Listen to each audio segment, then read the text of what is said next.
इथं कंपन्या आणल्या नाहीत आणि त्यामुळं आपली पोरा पुण्या मुंबईला नोकरीला गेली आणि आई बापाला तिथं इथं खितपत पडावं लागलं. बाप मेला तर पोरगा 10 तासांनी येतोय, आई वारले तर पोरगा सून 10 तासांनी येतोय. याच्या अगोदरचे आमदार सगळे पापिष्ट आहेत, ही लोक पापिष्ट आहेत. तुम्ही जरा बघा, नाहीतर काय माहित आहे का, निवडणूक आली 5 वर्ष तोंड दाखवत नाहीत, काळं तोंड करून घरात बसतात आणि निवडणूक आली की यायचं 1000 रुपये द्यायचं आणि आपल्याला इतिहास घ्यायचं. धनगराचं गाव आहे, त्यांना काय पैसे दिले की होते, त्यांना काय पैसे दिले की होते. चला जावं एका दिवशी ढोल वाजवू, भंडारा लावू, गोड बोलू, एखादा खिरीचं जेवण देऊ, विरोधातीच्या म्हणू, लोक इडे होत्या. अशी या लोकांची धारणा झाली तुमच्याबद्दल, अशी धारणा झाली. आणि मग पाणी आणतो, अमुक आणतो, तमुक आणतो म्हणायचं, करायचं काहीच नाही. गेल्या 5 वर्षाची यांची भाषणं काढून बघा, गेल्या 5 वर्षाची भाषणं आहेत का, तीच भाषणं आता बी तीच करतात. गेल्या 5 वर्षापूर्वीचे त्यांनी सांगितलंय का आम्ही हे करणार आहे, ते करणार आहे, ते करणार आहे, केलं का त्यांनी, केलं का. म्हणून माझी तुम्हाला हात जोडून विनंती आहे, मी तुमच्यातला आहे. तुम्हाला जर काटा मोडला तर रक्त मला येणार आहे, मी तुमच्यातला आहे. त्यामुळं त्या कुणाच्या दारात तुम्हाला जायची गरज नाही. इथना पुढे दिले तोत्र्या समर्थ आहे. तुमचे कुठली अडचण असू द्या, कसली अडचण असू द्या, ती अडचण मी सोडवतोय. ही काय म्हणून ब्लॅकमेल करतील तुम्हाला, ऊस कोण नेणार, किती लोकांचा ऊस आहे तुम्हाला, त्या ऊसाबद्दल मी सांगतो. अभिजित पाटील माझा पार्टनर आहे, अभिजित पाटलाचे माझे मिळून उद्योग आहेत.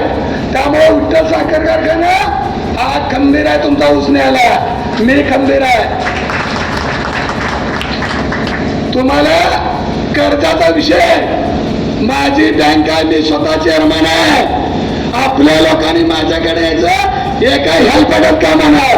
आणि जर हे काही हेल्पडत काम नाही झालं ना, मला मतदान करू नका, मला मतदानच करू नका. माझ्याकडे येऊन बघा, मी मतदानाच्या दिवसात सांगत नाही तुम्हाला.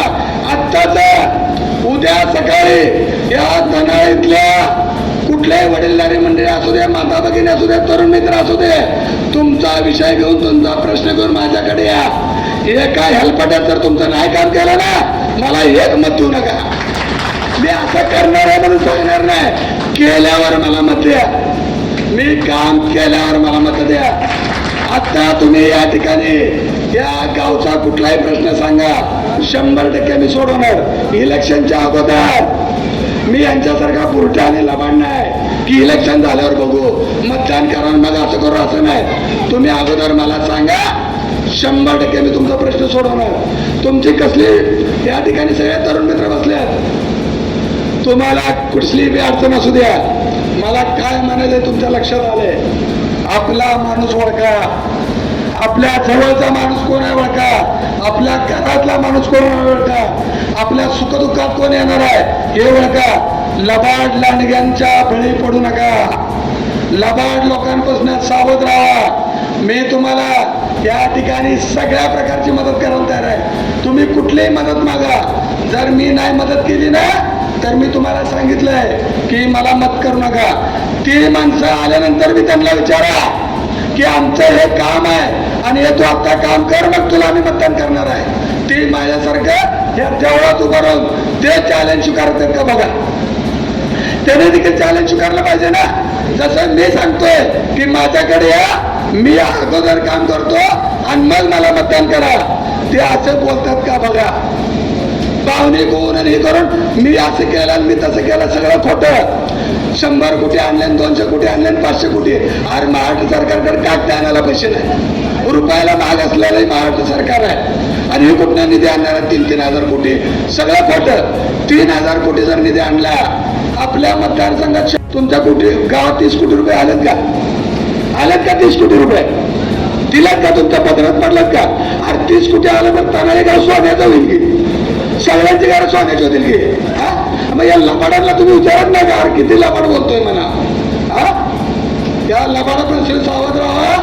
तुम्हाला जे जे लागेल ते ती सगळी मदत करायला माझी तयारी आहे. फक्त एकदा माझ्याकडे येऊन बघा, तुम्ही ह्याच्या अगोदरच्या सगळ्या आमदारांकडे सगळ्या पुढाऱ्यांकडे तुम्ही गेलाय, सगळ्यांची दाराची चपल्या झिजवल्यात की माझ्या पोराला नोकरी लावा, माझ्या मुलीला नोकरी लावा, माझं असं करा तसं करा.